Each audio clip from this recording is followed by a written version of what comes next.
A stranger entered my car by mistake. My joke left her blushing speechless. The passenger door flew open before I even realized someone was standing beside my car. A young woman slipped into the seat, pulled the door shut, and let out a long breath as if she'd finally escaped something. I turned toward her in complete shock while she stared straight ahead without looking at me. For one strange second, neither of us spoke.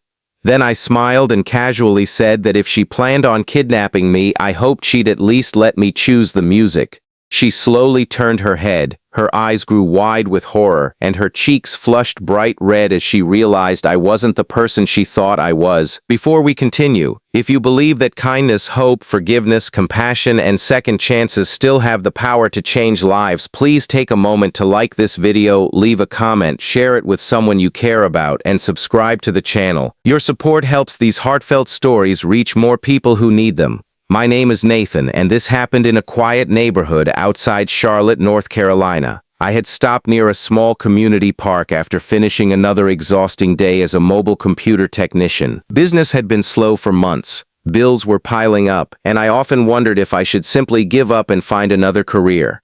That afternoon, I was sitting in my aging sedan, answering emails before heading home, never expecting that a simple mistake would quietly change the direction of my life. The woman sitting beside me finally looked around the car. Her expression shifted from confusion to complete embarrassment. She covered her face with one hand and apologized over and over. Her name was Rebecca.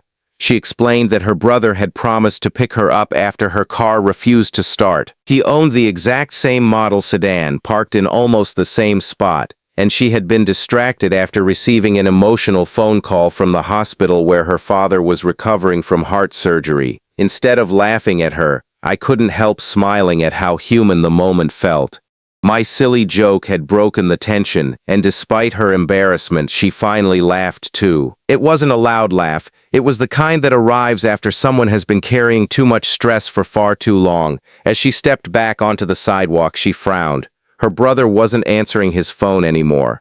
Just then, dark clouds rolled across the sky, and within minutes, heavy rain began pouring over the neighborhood. Rebecca stood under a small tree with nothing but a thin sweater protecting her from the storm.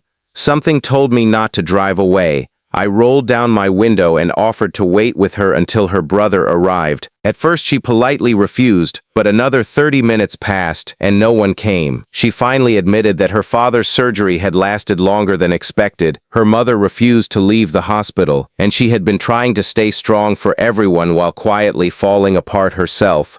I offered to drive her to the hospital instead. She hesitated only briefly before accepting. During the drive, our conversation slowly unfolded.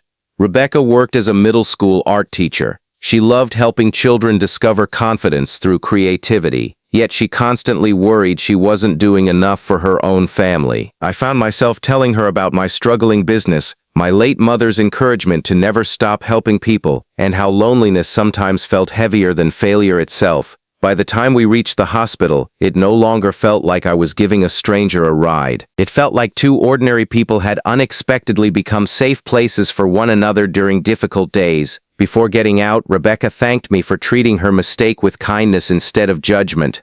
She smiled and admitted that my terrible kidnapping joke had been exactly what she needed in the middle of one of the hardest days of her life. Watching her disappear through the hospital entrance, I honestly believed our paths would never cross again. 3 weeks later, I received a phone call from someone introducing himself as Michael, the director of a nonprofit community center. He explained that Rebecca had told him about the technician who had comforted a complete stranger without expecting anything in return. The center needed someone trustworthy to manage and modernize all of their outdated computer systems. It was the largest contract my small business had ever been offered. The project lasted months. It saved my company from closing, allowed me to hire 2 employees, and gave me hope that my mother's belief in simple kindness had been right all along. As for Rebecca, our friendship grew naturally over shared coffee, community events, and visits to her father, who made a full recovery. There was never some dramatic fairy tale moment. Instead, there were hundreds of ordinary moments that quietly built something lasting: trust, respect, laughter, and eventually love. Sometimes people ask us how we first met, Rebecca still blushes every single time before admitting she accidentally climbed into a complete stranger's car. I always grin and remind her that she never did answer my question about the music. If this story has touched your heart, please take a moment to support the channel by liking the video, sharing it with someone who believes in kindness, and subscribing for more inspiring stories like this. Before this story comes to an end, I'd love to hear from you. Leave a comment below and tell us about a small accident, unexpected meeting, or simple act of kindness that changed your life. Your story may encourage someone who needs hope today. Life rarely changes through grand miracles.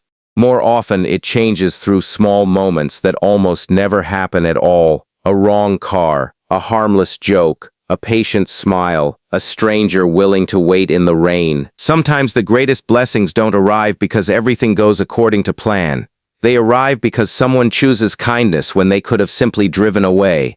And years later, when Rebecca still laughs about the day she entered the wrong car, we're both reminded that second chances often begin with the smallest mistakes and the biggest hearts.